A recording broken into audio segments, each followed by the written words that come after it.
Hello, my Thursday darlings. Starting in the UK, with forecasts for real GDP made by the Bank of England. The Financial Times has put these together and made them different coloured string, and to show us what the forecasts were from the Bank of England for real GDP. That's with inflation taken into account. And it's quite fascinating how their economic analysis is, oh well, things will soon get better. That seems to be what all official economic analysis is. Oh well, things will get better. Anyway, so let's go down these. You can see the dates up there in the top left.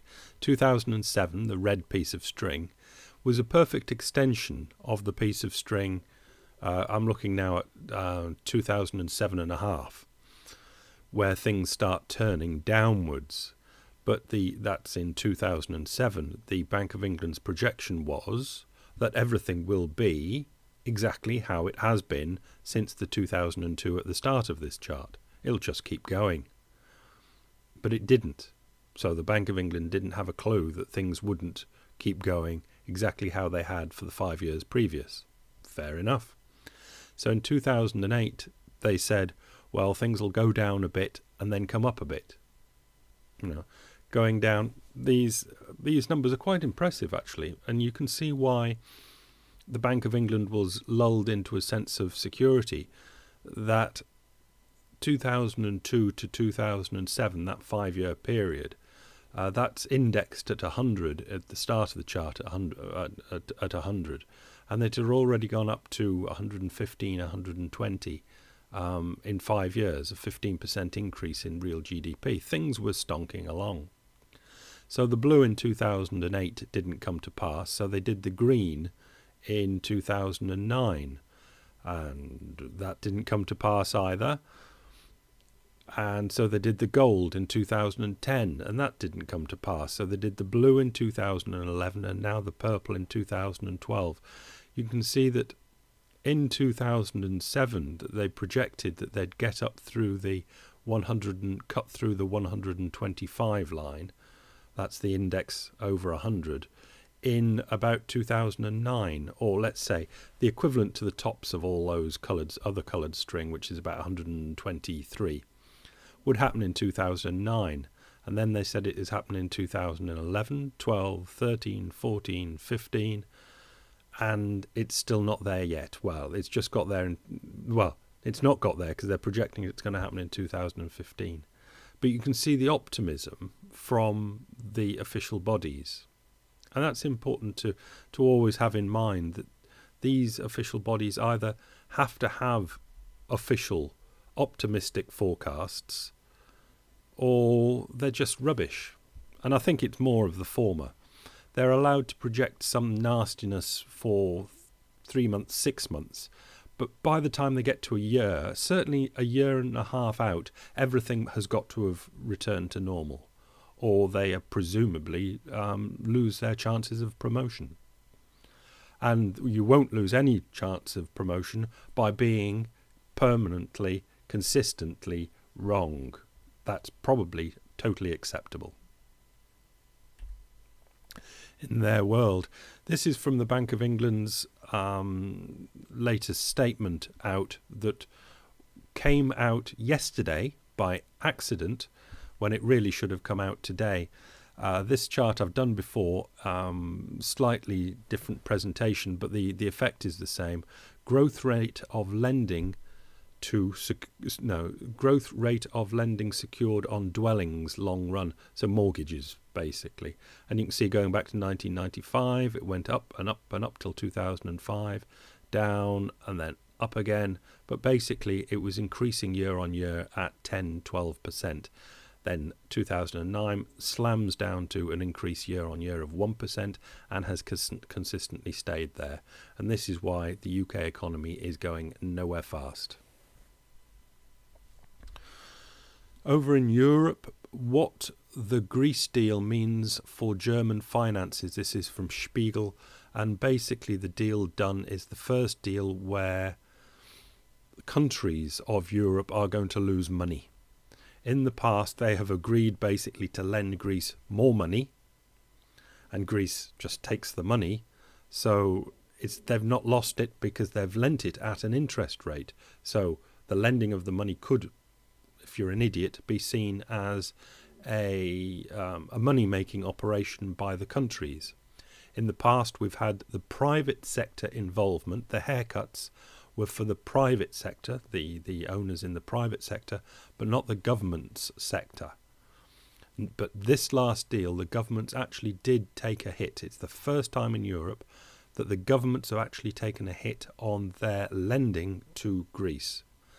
But obviously Germany signed up for the deal as long as they could spin it as German Finance Minister Wolfgang Schäuble said on Tuesday that Germany will forego some revenue to help Greece. Not lose money, but forego future revenue. So they spun it so it would be confusing enough so they could say that without lying. But it's the thin end of the wedge of the government starting to lose money on Greece. And what will the population say? Most countries wouldn't notice. They'd fall for the spin or not notice. Germany, they keep an eye on this sort of thing. They won't be fooled by it. They'll be angry by it, but they will still not kick up any fuss because they are good Europeans. And the main problem in Europe, will Italy need a bailout in 2013? I won't go into it too much. As I said last time, Italy is just slowly dying. On its own, it wouldn't be such a bad thing, but Spain is dying in a sort of St. Vitus dance sort of way. It's much crazier the way Spain's happening. And one of the jumps in Spain could get it to recover one day, but it's in such a bad state that it will need rescuing. So we've got Greece, Portugal and Ireland still in dreadful trouble, and Cyprus, those four are in terminal trouble. That wouldn't be a problem for the Eurozone. But Italy and Spain, being in their various types of trouble, is terminally difficult for the Eurozone. Nothing you don't know, but just keep these in mind that this is our full projections for 2013, and do we go with the pump monkeys or do we go with a bit more realism? Going over to America now, this is an interesting chart. New one-family houses sold in the United States, that's the blue line, and the 30-year conventional mortgage rate, the red line, St. Louis Fed chart, obviously. Going back to 1971, and these normally work converse. One goes up, the other one goes down. It's most clearly seen when the interest rate in 1981, that recession period of Volcker, interest rates go well up, that's the red line going up, and the sales of new one-family houses goes down because the interest rates are so high. They won't go in for the new house buying. Since 1981, the rates have come down and down and down, and to a greater extent, except for the drop in 1991, the sales of those houses have gone up and up and up and up until the crisis in 2006. And this chart really shows the housing stabilisation, or recovery as some are calling it, for the moment is total bollocks. That is the reality of it. Before you can say there's been stabilisation or certainly recovery, that new one-family houses sold blue line will have to shift from down there. The red line is down as low as it's ever been. It's its lowest ever, but it's not shifting the blue line. This is what they call the transmission mechanism for money is broken. The central bank being able to put interest rates down doesn't do its magic. Right. In the United States as well, and this is from a central bank, New York Fed. This is from the New York Fed, this chart. And it's quite a frightening one. Cumulative declines in real discretionary services. So if you're going to spend on a discretionary service, I don't know what that would be, getting your room feng shuied or your nails done, I don't quite know what it is, but a discretionary service. And this goes back to 1959, and you can see there are drops down from the zero line, whatever that represents, in recessions. Basically, real discretionary services drop down in recessions, but nothing like now. And in the past, they've always gone straight back up again. But you can see where this is now from the end of the recession, down at -9, and it's still down at -7. It's miles away. And this is really showing that the American household is still deleveraging. It's either saving money or paying down debt with money that it otherwise would have used for spending on real discretionary services.